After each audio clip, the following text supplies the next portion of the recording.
climbed the narrow thread of rock. On either side, the buttresses rose above him and fell below him. Where his hands and feet had touched, there were no holds.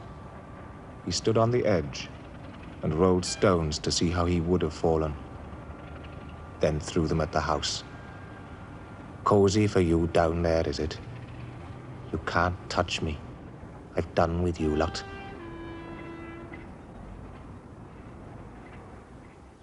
Alan Garner lives in Cheshire. His family has been rooted here for hundreds of years. Talent and a 20th century education have made him a man apart. He has become a genuinely original writer. His first books were for children. Their titles were arresting and memorable. His stories grew out of myth and legend, but they were also contemporary and always powerful. They drew critical acclaim and collected awards. Gradually, as he matured, their intended market changed. Now he writes for anyone, child or adult, who cares to read him and has the imagination to cope.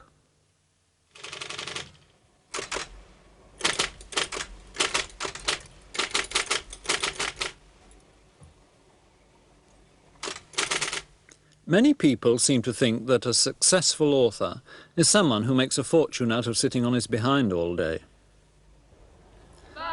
The successful author lives in a dream house with his wife and 2.4 children and drives the right make of car.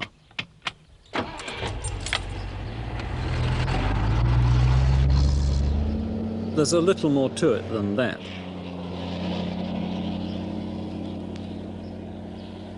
Talking about Alan Garner, I believe if he didn't create, write, and if someone would stop him of doing what he is doing, I believe he's going mad.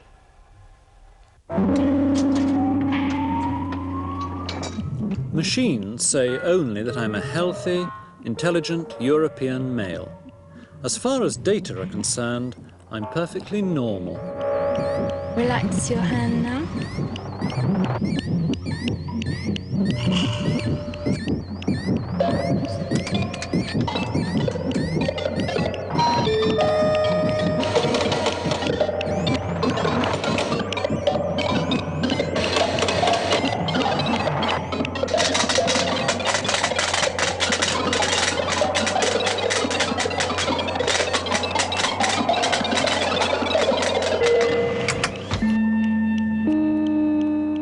But there is something else, something immeasurable, something in me that pushes me where I least want to go. What that something is and where it drives me are hard questions to answer, because they demand a personal form of crystal gazing that is very uncomfortable. The flaws and stresses in myself are mirrored not only in other people, but in the whole universe. Our emotions are as violent as the stars and won't be denied, no matter how we try. I spend a lot of my time washing up dead people's broken pottery. That's okay because it's called archaeology.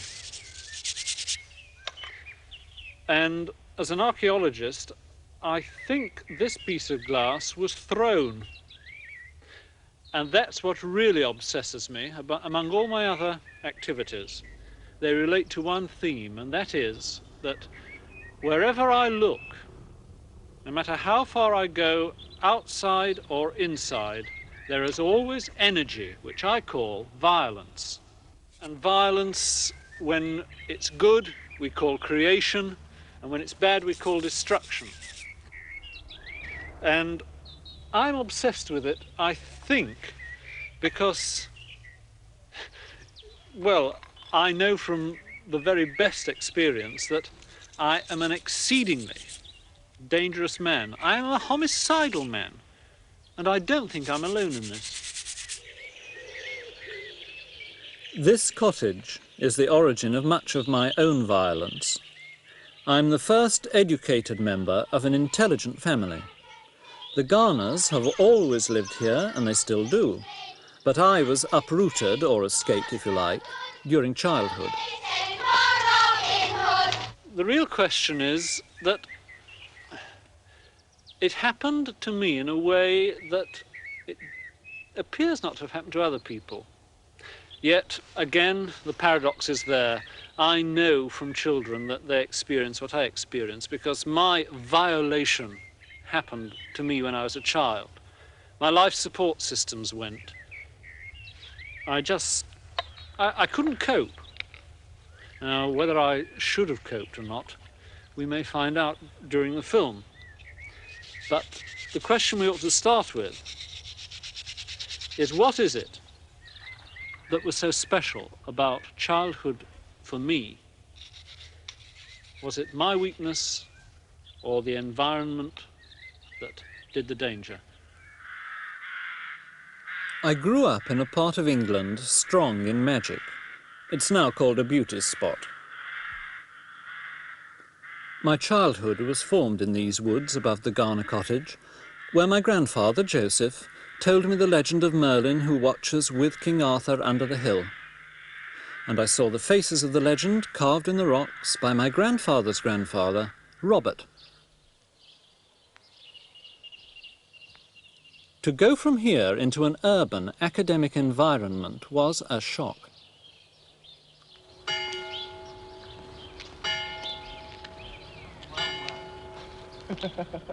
The only generous person in this new, all-demanding world seemed at the time to be the school porter, Wilf Robb. Hello, Will. What are you two lads doing around here?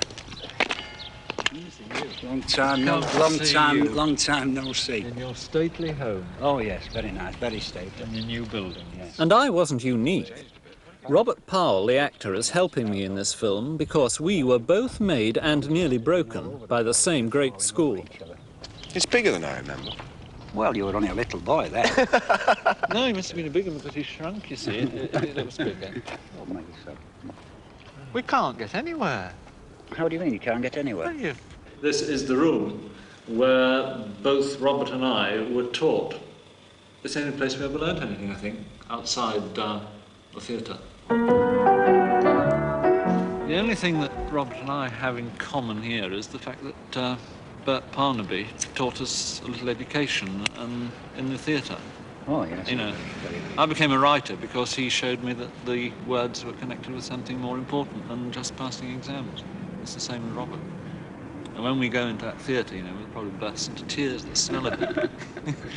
Well, it's still the same, that, to the theatre. Yeah. Is it bad? They haven't improved the seating in it at all? Oh, no, it's still as hard. Still uncomfortable. Anyone that can spend 3 hours on those seats watching Shakespeare, it's very good. Well, that was why you remembered my Hamlet, because nobody moved for 3 hours. No.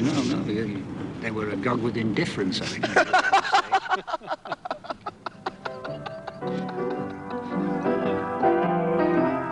We were pigeonholed. You know, it was. Those rooms with those desks, which were too small for first formers, let alone sixth formers. It was just like a conveyor belt. You just moved along it, and you dropped off into Oxford or Cambridge. The frustrating thing, I really did feel that I was up against a brick wall all the way through. I didn't know that anybody had any reasonable intentions for me. Afterwards, you hear about it. Afterwards, you hear people saying, but we were encouraging you in this direction and that direction. I didn't know it was happening at the time.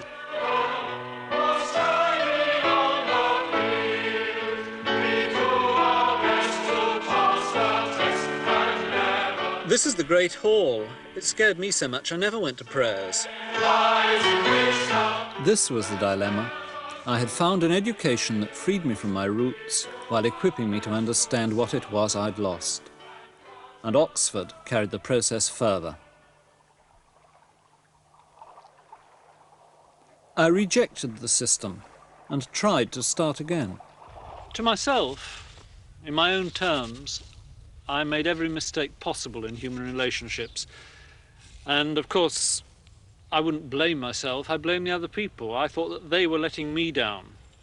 So I retreated from them. I went to the people who couldn't let me down, dead people. And things. Things were not dangerous. Trees and rocks didn't change. Dead relatives were safe in parish records. They stayed put. They didn't demand. But the unease came back. My trained intellect told me that space and time were relative. The hills had no permanence. And I had changed even though the dead hadn't. The result was the same. It seemed that neither I nor my ancestors knew our place. Joseph-Garner.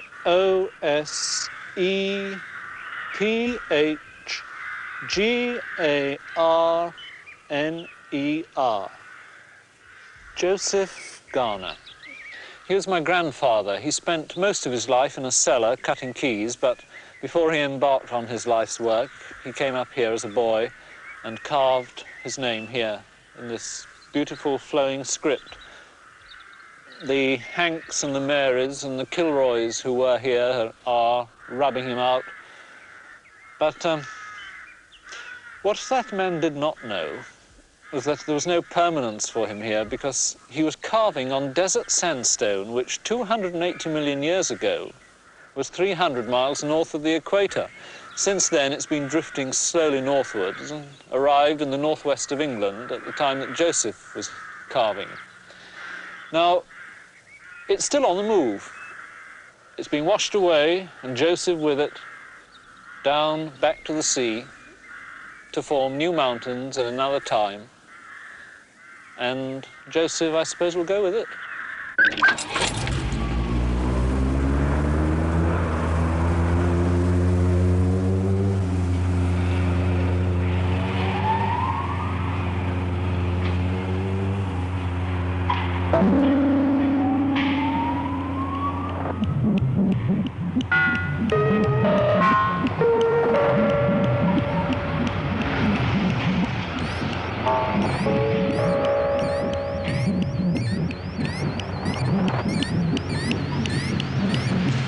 In short, all systems, the solar, my own, my family, my past, felt rootless, shifting, flawed, subject to flux and violence.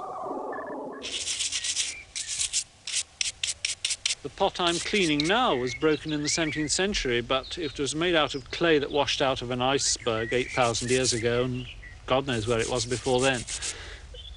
You see, the more you pursue it, the more stupid it becomes. And far from being stupid, I drove myself into a situation where I really did think that I was going to go mad.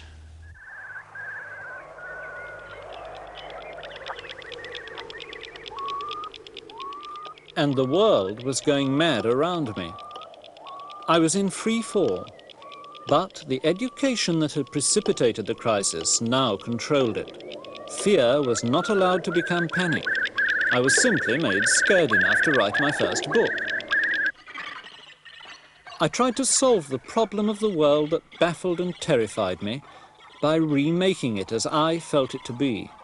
Its creatures were mine, obeyed my rules, or so I thought.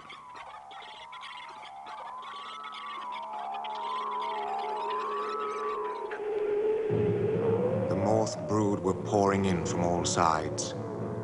Only to the southwest was the land not thickly dotted with running figures. The near groups were not heading for the top of Shuttlingslow, but were moving to encircle it. And out of the valley of Wild Boar Clough, 700 feet below at the foot of the hill's eastern slope, came a band of Svarts 500 strong. Lower down the hillside, a round knoll stood out from the slope, topped by a thin beechwood, and on its crown a pillar of gritstone jutted. Clulow was its name.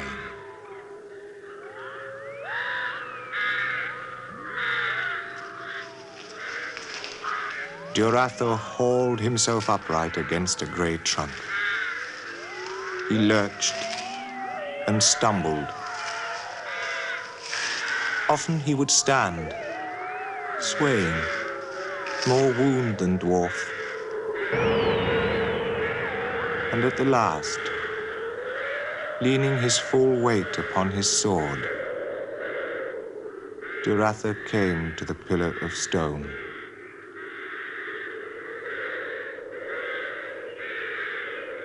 His head dropped forward, and a silence lay upon the hill.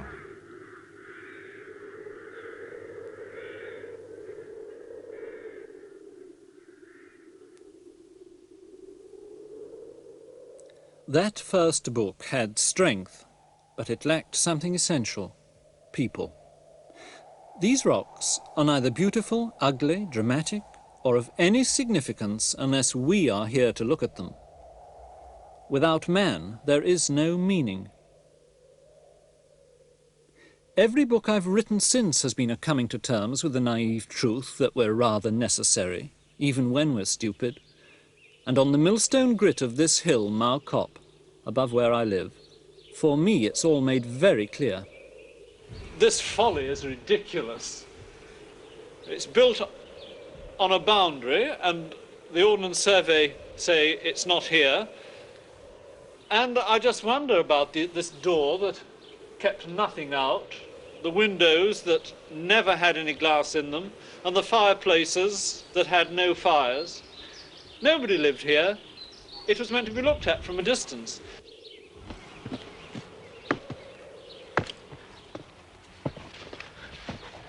Of course, the only real folly on Mao Cop is me.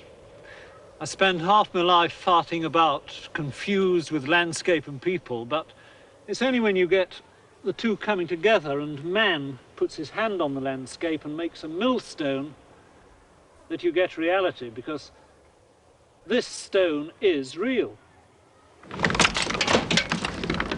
It has a function, to be used by a man who speaks as I once spoke. A man like my grandfathers, like Joseph and Robert. Here for me, in Swettenham Mill, on my own doorstep, one rift is healed, one odyssey completed. By an effort of will, it has been possible to regain both worlds. And what do you think of writers? Nothing. Oh, that makes two of us. Oh, I think never mind, because I'm afraid I don't read much. Well, I don't grind much. Oh, no, I don't read much at all. It's a bit too deep for me. Same as Dazzle Bank, you go to Dazzle Bank and you have a look there, and it's a bit too deep for me, right? And your sort of writing, it's a bit too deep for me. You understand Jodrell Bank? Oh, no, I don't understand Dazzle Bank. It's only like this. Oh, I know. It goes round, same way. Oh, yes, just the same, but I don't understand Dazzle at all. I'm no forward when I come back.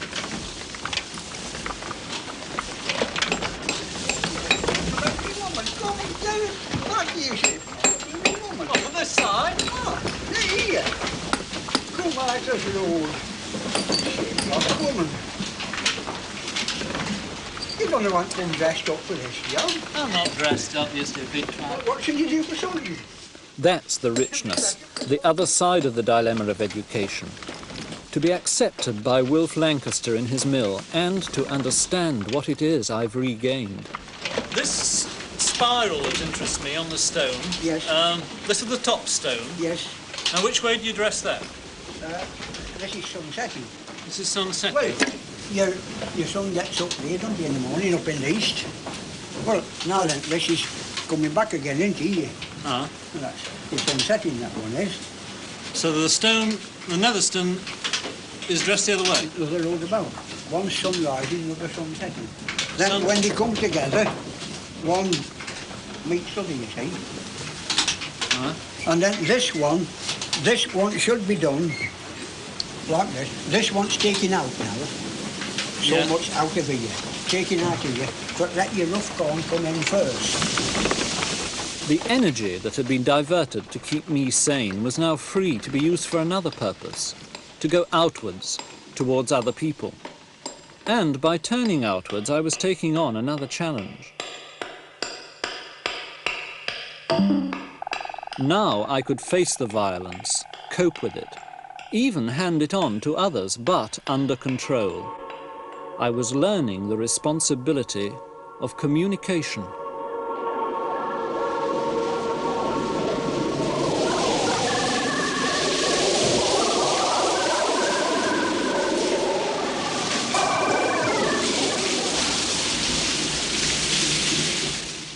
Shows your boat. Well, it's from there to there to there. And this is the paddles. That's the paddle. What goes round? Which way does it go round? I don't know. That way. Well, which way are you going? That way. That way. Yeah, that's the front. So which way does your paddle go round? That way. No. It goes that way. The other way. That way. Oh, that's good. Oh, yeah. It goes that way. To bring it, go like that, and then pushes the water out of the way, and then they can go forward. So you're making a mill wheel go round. Yeah. You're making a paddle wheel go round from a millstone. Now, if that millstone had ever been finished, that would have gone round all through its working life, wouldn't it? Yeah. So, in fact, you're really making it work. You're making it turn without moving. It's a very strange place, Malcock, isn't it? Because nothing's as real as it seems. Communication is my violent skill. We're shut off from each other by a deafness of the spirit, and it's the job of all art to break that silence, to communicate. The people being filmed here are physically deaf, and they show the energy needed for all communication and its reward. If you communicate in your own way, we will sit back and watch until we catch your way of communicating. The deaf people here will chiefly watch your eyes and your lips. Yes. And some of your hands and your body positions. Try to talk, they'll watch your lips.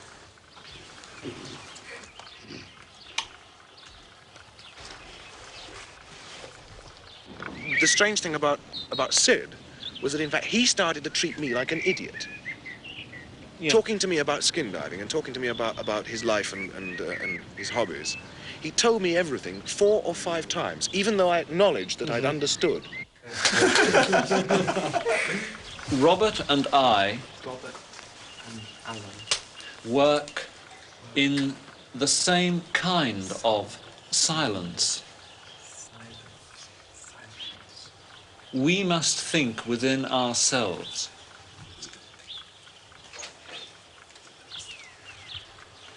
So what do all the people here do in their jobs? your jobs. Do you work as a firm yourselves? Are you the boss?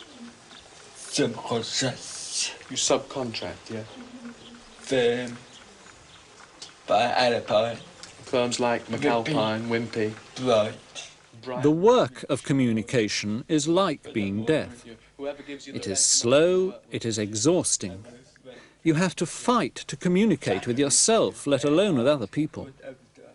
It would be easy to turn away and say, it's not worth the effort. He says factory's very difficult. You go and ask them, can I have a job? And they say, oh, it's full, it's very difficult. There's an enormous amount to say, an enormous amount of questions I want to ask. I don't have the facility. I can do the finger spelling, but so slowly. I think it took me 3 minutes to spell the word frustrated. I use my hands and body and voice. But I am like a fish out of water, because I can't do it. You can't spell or I can't spell or sign, so I'm completely lost. Do you know what he means? You understand his feelings. They demonstrate our interior frustrations. I mean, they have to live with it all the time. We can get by because we have the facade and the facility.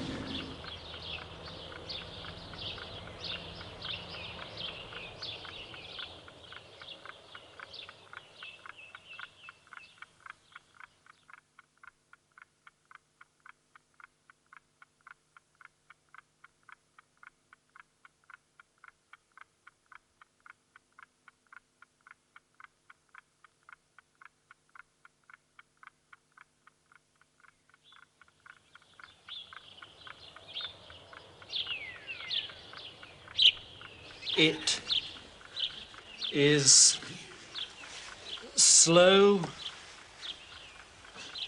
work, but do you think it is were the F or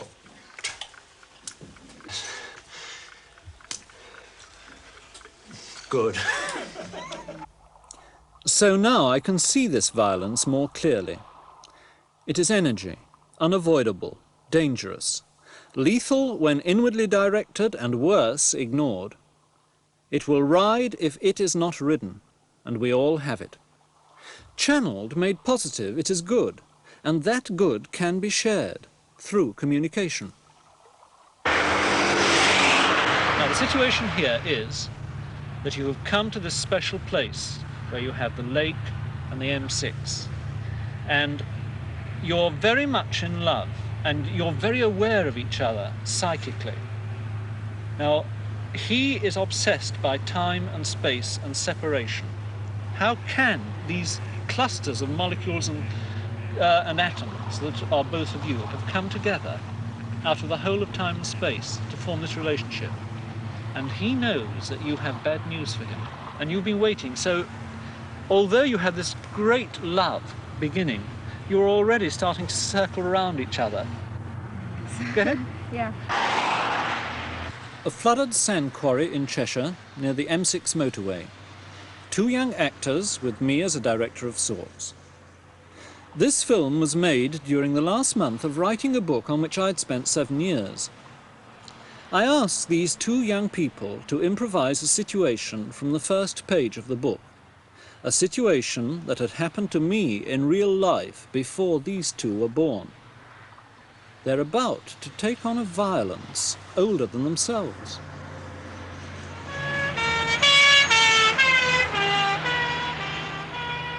This is not an experiment in acting. It's going to be an experiment in the transmission of energy, in communication, and it's not without risk. I have given the actors a time capsule. Anything could happen when they open it. If the violence is more than they can handle in this situation, they will be swamped by it. They will be possessed. It's all right for us to discuss about the future. We can just intellectualize about things involved with her going away. Yes. But the moment that we've got to try and find some moment when I'm really going to emotionally feel the parting. Yeah. And yes. You have a great sense of humour, and you're very brittle with it too. I hope so. As soon as you feel that she's approaching you about the subject, you will try and shy her off. Right. Yes. I've got to keep trying to tell him. Yeah. Yeah.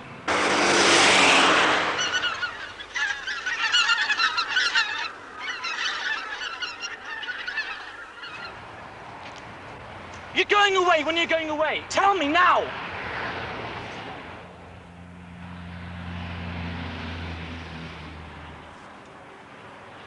God.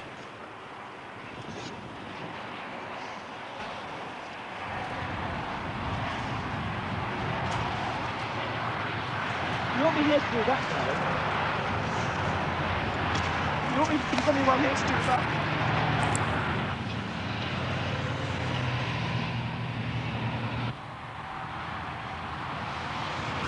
For Christ's sake, I'll hit you! They're now out of my control and their own.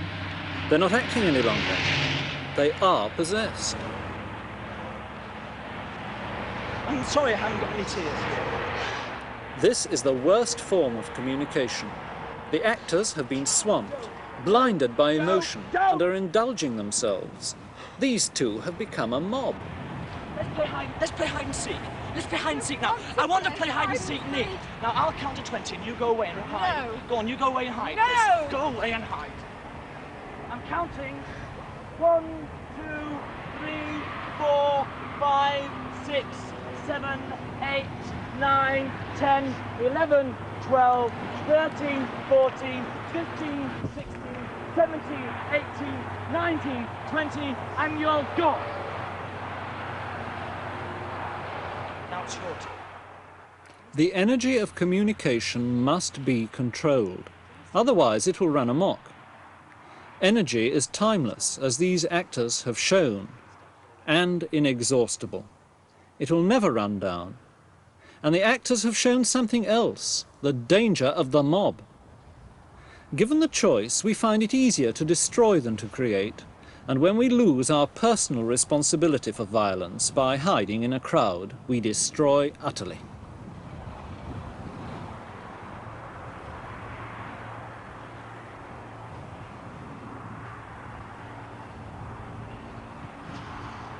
That's so much a combination of their own spontaneity that and stuff that I have actually written and they don't know about, that I'd rather go off camera at the moment. I'm feeling rather ill. Okay. Have a cigarette, please.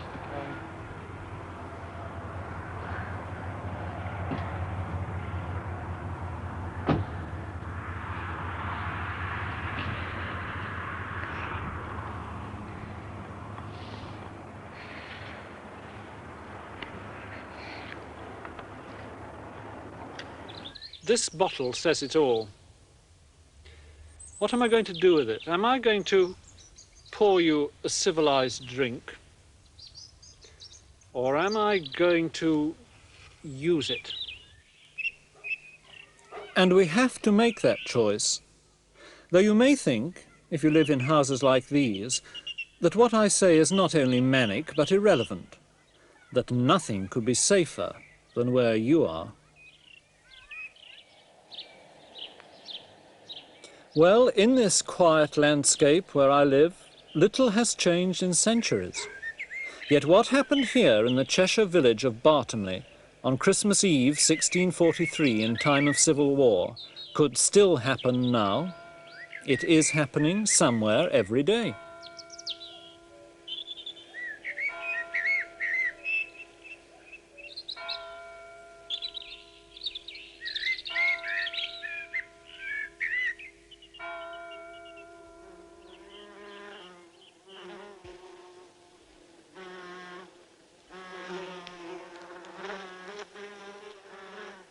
Party coming to Bartomley Church did set upon saying, wherein about 20 neighbours were gone for their safeguard.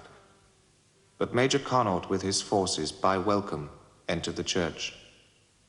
The people within got up into the steeple, but the enemy, burning pews, forms, and the like, did smother them in the steeple, that they were enforced to call for quarter, and yield themselves, which was granted by the said Connaught. But when he had them in his power, he caused them all to be stripped stark naked, and most barbarously and contrary to the laws of arms, murdered, stabbed, and cut the throats of 12 of them, and wounded all the rest, leaving them for dead. And on Christmas Day and St. Stephen's Day, continued plundering and destroying all Bartomley, Crewe, Haslington, and the places adjacent, taking all their goods, victuals, clothes, and stripped many, both men and women, almost naked.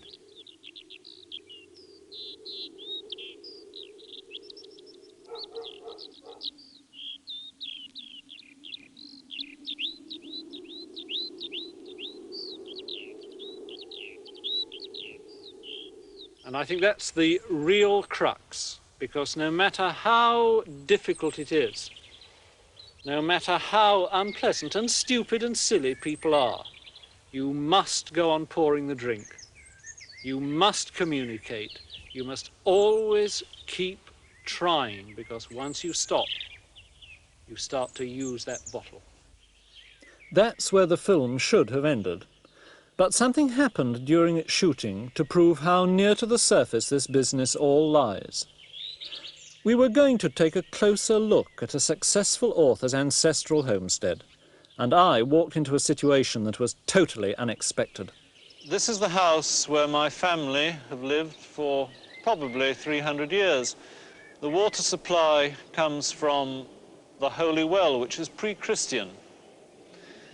To my right, it is being rebuilt in brick with modern thin oak veneers applied. But there is still some of the house left. This is real thatch, and behind me is a real house. I find it very difficult to speak about this at the moment because of the feelings it gives me. It's the exact picture of the world I seem to live in. I'd stumbled, in fact, on another violation. My childhood home was being savaged, just as childhood itself had been. I climbed the hill above the house to the woods where I had found anchorage for my first books.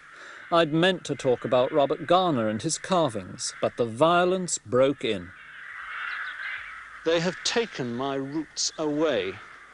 That's my house. I didn't need to see it. I just needed to know it was there. And it didn't matter whether I visited Alderley Edge again ever, as long as that house stayed there. But the bastards have taken the floor away from under me. Now, I don't know how I'm going to cope with that.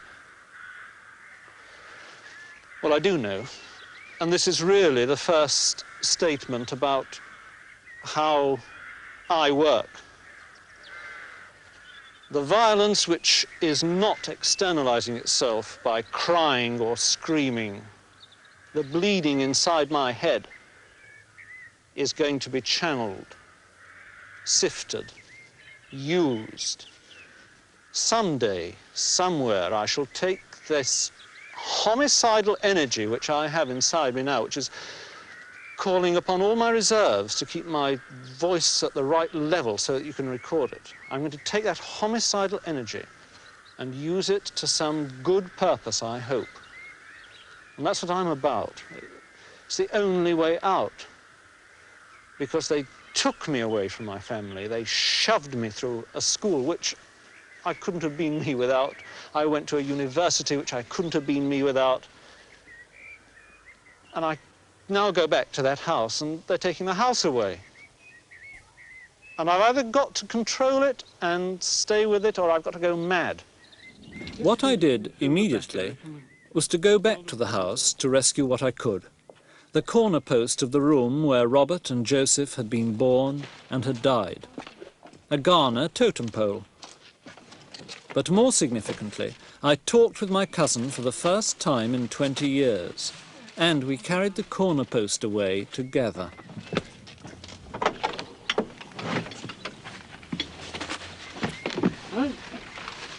Okay. Sit in. In? Okay, thanks, Harry.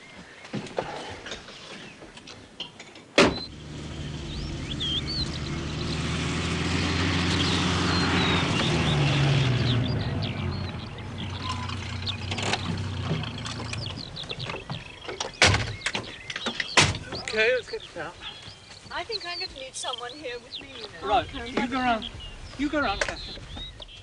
Another rift was healed, another small odyssey completed, and successful author's wife and 2.4 children were there to help. All right.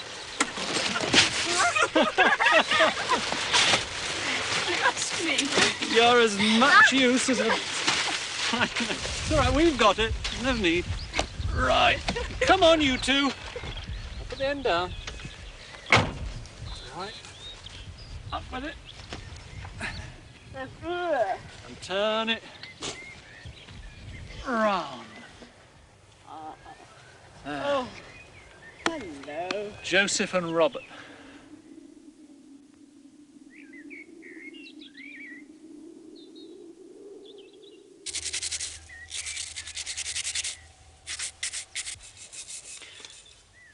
Well, that's it. I've done what I could for Robert and Joseph, but they've got to get on with it.